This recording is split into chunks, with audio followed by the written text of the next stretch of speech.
Israel ஆக்கிரமிப்பு வீரரை உடனே கைது செய்யுங்கள். அர்ஜென்டினா சிலி நீதிமன்றத்தில் வழக்கு. பெல்ஜியத்தை தளமாக கொண்ட ஹிந்த் ரஜப் அறக்கட்டளை பாலஸ்தீனிய பகுதியில் நடந்த மனித உரிமை மீறல்கள் மற்றும் போர் குற்றங்களுக்கு விரிவான நீதியை பெற உலகெங்கிலும் உள்ள நாடுகளுக்கு அழுத்தம் கொடுத்து வருகிறது. குறிப்பாக இஸ்ரேல் ஆக்கிரமிப்பு படையைச் சேர்ந்த 749 காம்பேட் இன்ஜினியரிங் பட்டாலியனைச் சேர்ந்த இஸ்ரேல் ஆக்கிரமிப்பு படை வீரர்கள் காசாவில் மேற்கொண்ட மனித உரிமை மீறல்களுக்காக கைது செய்யப்பட வேண்டும் என வலியுறுத்தி வருகிறது.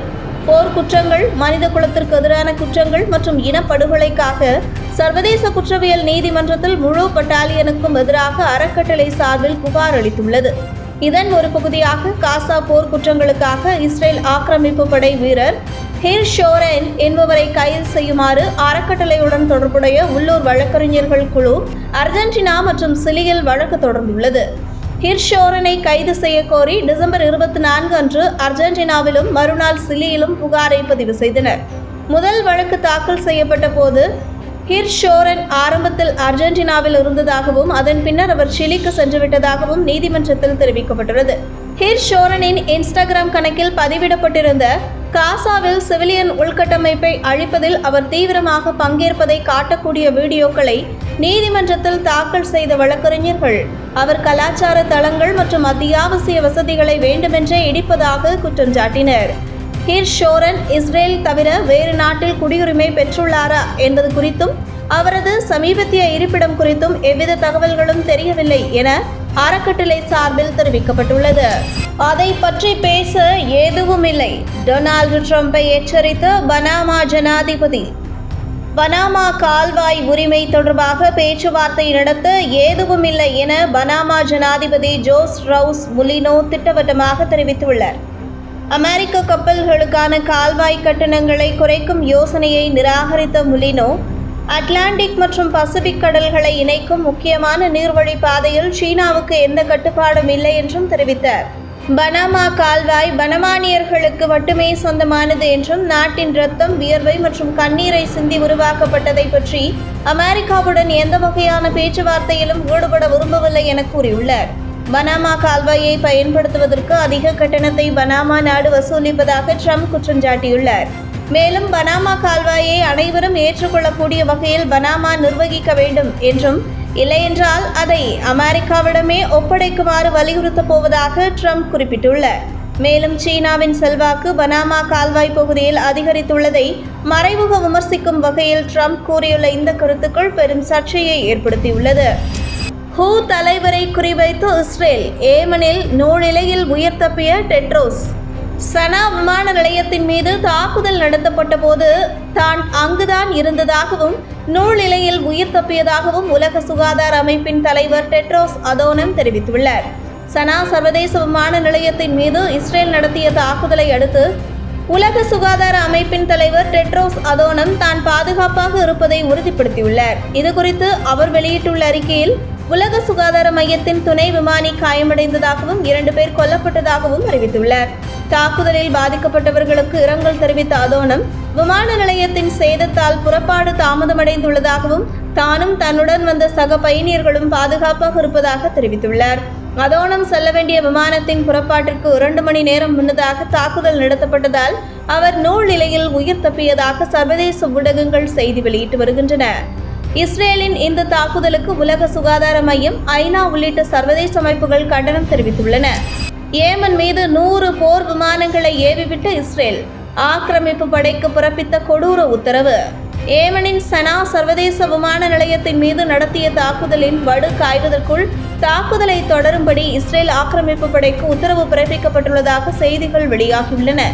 ஏமனின் பதிலடிக்காக காத்திருக்க கூடாது என்றும், தாக்குதல்கள் நடந்திருந்தாலும் ஏமனின் இராணுவ நடவடிக்கைகள் தொடரும் என்பதால் உஷார் நிலையில் இருக்கவும் ஆக்கிரமிப்பு படைக்கு உத்தரவிட்டுள்ளது. சனா சர்வதேச விமான நிலையம் மீது நடத்தப்பட்ட தாக்குதலில் சுமார் 100 இஸ்ரேல் போர் விமானங்கள் பயன்படுத்தப்பட்டதாக அந்நாட்டு ஊடகங்கள் செய்தி வெளியிட்டு வருகின்றன. விமான நிலையத்தில் நோய்வாய்ப்பட்ட பயணிகள் கூடியிருந்த ஓய்வறையை தாக்கியதாக செய்திகள் வெளியாகியுள்ளன. விமான நிலையத்தை தவிர ஏமனின் தலைநகரான சனா மற்றும் ஹொதைடா கவர்னரேட் பகுதிகளிலும் இஸ்ரேலிய வான்வழி தாக்குதல்கள் நடத்தப்பட்டன. ஏமனின் ஹவுதி படையால் பாதுகாக்கப்படும் முக்கிய இலக்குகளை விட்டுவிட்டு சாமானிய மக்கள் கூடும் பொது இடங்களை குறிவைத்து தாக்குவது இஸ்ரேல் ஆக்கிரமிப்பு படையின் தோல்வியை காட்டுவதாக ஏமன் ஊடகங்கள் தெரிவித்துள்ளன.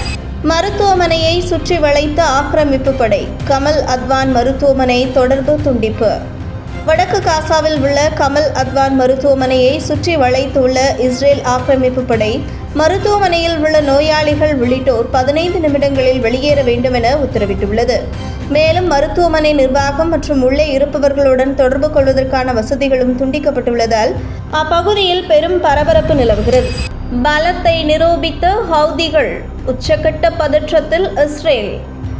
சனா விமான நிலையம், துறைமுகங்கள் மற்றும் மின் நிலையங்கள் உட்பட ஏமன் குடிமக்களின் உள்கட்டமைப்பு மீது இஸ்ரேல் நடத்திய பெரிய அளவிலான தாக்குதல்களால் 6 ஏமன் மக்கள் உயிரிழந்தனர், 40 பேர் காயமடைந்தனர். இதற்கு பதிலடி கொடுக்கும் விதமாக ஏமனில் இருந்து ஏவப்பட்ட ஏவுகணை தாக்குதலை தொடர்ந்து இஸ்ரேலிய ஆக்கிரமிப்பு பகுதிகள் முழுவதும் சைரன்கள் ஒலித்தன. தூக்கத்தை தொலைத்த மத்திய இஸ்ரேல். 5வது முறையாக ஆக்கிரமிப்பு படையை தோற்கடித்த ஏமன். ஏமனிலிருந்து ஏவப்பட்ட ஏவுகணையால் இரவு முழுவதும் மத்திய இஸ்ரேலில் பாதுகாப்பு சைரன்கள் அலறின. தொடர்ந்து 8 நாட்களில் 5வது முறையாக இரவில் இஸ்ரேல் மீது ஏமன் ஹவுதிகள் ஏவுகணை தாக்குதல் நடத்தியுள்ளது. இந்த தாக்குதலை இஸ்ரேல் பாதுகாப்பு அமைப்பு மீண்டும் தடுக்க தவறியதாக கூறப்படுகிறது. இதுகுறித்த முழு விவரங்கள் ஊடகங்களில் வெளியாகாமல் இஸ்ரேல் அரசு தடுத்து வரும் நிலையில் மத்திய இஸ்ரேல் முதல் ஜெருசலம் வரை சைரன் சத்தம் கேட்டதாகவும் அதனைத் தொடர்ந்து சிறிது நேரத்திலேயே வெடிச்சத்தம் கேட்டதாகவும் அங்குள்ள மக்கள் தெரிவித்துள்ளனர். நள்ளிரவில் கலவர பூமியான இஸ்ரேல். பாம் ஷெல்டர்களுக்கு விரைந்த லட்சக்கணக்கான மக்கள். நள்ளிரவில் மத்திய இஸ்ரேல் மீது ஏமன் நடத்திய ஏவுகணை தாக்குதலால் அப்பகுதி முழுவதும் பாதுகாப்பு சைரன்கள் அலறின. வெடிகுண்டு தாக்குதல் தீவிரமாக இருக்கக்கூடும் என அஞ்சிய இஸ்ரேல் ஆக்கிரமிப்பு படை தூங்கிக் கொண்டிருந்த லட்சக்கணக்கான இஸ்ரேலியர்களை வேக வேகமாக எழுப்பி பாம் ஷெல்டர்களில் பதுங்க வைத்துள்ளனர். இந்த தாக்குதலில் 18 பேர் காயமடைந்ததாகவும் 2 பேர் உயிருக்கு மோசமான நிலையில் மருத்துவமனையில் அனுமதிக்கப்பட்டதாகவும் தகவல்கள் வெளியாகியுள்ளன. ஏமன் ஹவுதிகள் கொடுத்த பதிலடி. இஸ்ரேல் விமான நிலையத்திற்குள் நுழைய அஞ்சும் ஐரோப்பா.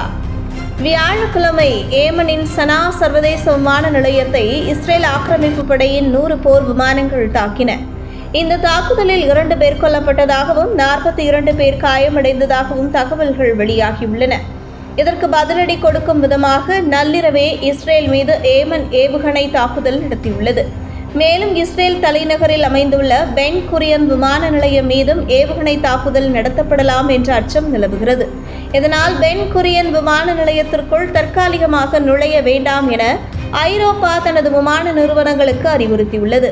தற்போதைய நிலவரப்படி ஐரோப்பாவிலிருந்து இஸ்ரேலுக்கு செல்லும் 4 விமானங்களை விமான நிலையத்திற்கு அருகில் கூட செல்ல வேண்டாம் என்றும் தற்போது இருக்கும் இடத்திலேயே காத்திருக்கவும் அறிவுறுத்தியுள்ளது.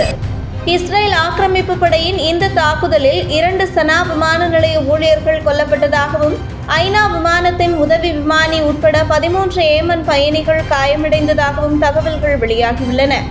ஏமனுக்கு மேற்கே அல் ஹதைடாவின் கடலோர மாகாணத்தில் அமைந்துள்ள ராஸ் இசா துறைமுகத்தின் மீது நடத்தப்பட்ட தாக்குதலிலும் ஒருவர் உயிரிழந்தார், 3 காயமடைந்தனர். ஒட்டுமொத்தமாக இந்த தாக்குதல்களால் 6 பேர் உயிரிழந்ததாகவும் 42 பேர் காயமடைந்ததாகவும் ஏமன் சுகாதார அமைச்சகத்தின் செய்தி தொடர்பாளர் அனீஸ் அல் அஸ்பாஹி அறிவித்துள்ளார். மேலும் சனா மற்றும் ஹொதைடாவில் இஸ்ரேலிய ஆக்கிரமிப்பு படை ஏமன் குடிமக்களுக்கான வசதிகளை குறிவைத்து அமெரிக்கா மற்றும் இங்கிலாந்தின் ஒருங்கிணைப்பு மற்றும் ஆதரவுடன் தாக்குதல் நடத்தி வருவதாக செய்திகள் வெளியாகியுள்ளன. சனா சர்வதேச விமான நிலைய முனையத்தில் நோயாளிகள் உட்பட பயணிகள் கூட்டமாக கூடியிருப்பதை உறுதி செய்த பிறகே இஸ்ரேல் ஆக்கிரமிப்பு படை விமான நிலைய கட்டுப்பாட்டு கோபுரங்களையும் பயணிகளையும் குறிவைத்து தாக்குதல் நடத்தியுள்ளது.